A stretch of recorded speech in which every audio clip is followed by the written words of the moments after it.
print here that the Telegraph have been wading through to reveal that they will basically repeal chunks of a previous law that was a Conservative Party law, the Illegal Migration Act, that came through Parliament in 2023.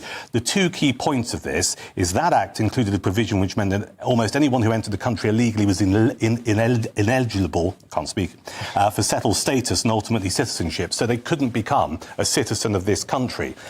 It also featured another clause that stated that asylum seekers could be treated as over 18 if they refused to take a scientific age assessment. Now, I think most people watching GB News this morning would go, well, this is common sense. You've got people illegally arriving to these shores. It's only right and proper that we test them to make sure we know who they are. And certainly, if they come here illegally, they shouldn't necessarily have an easy way of being granted citizenship. And we also know, don't we, that there is evidence that some adults are being groomed or, shown how to come over as children and claim that they are. So some really interesting stats in the Telegraph piece. In the first half of last year, more than 1,300 illegal migrants were caught pretending to be minors.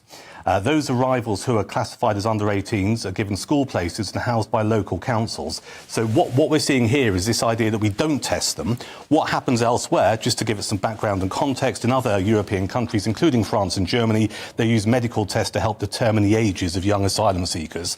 What we're looking at here is this idea which we go, oh, we might not do that anymore. There's nothing to say. And I think the thing to add to this is it goes back to this idea that it was a very contentious issue for some, that when the Conservatives were in power, we had this deterrent of Rwanda, which is you come to this country, you're going to be processed in Rwanda. And there are examples around the world, most notably Australia, but elsewhere, that if you process in a third country, it does work as a deterrent because people go, oh, I don't want to go there.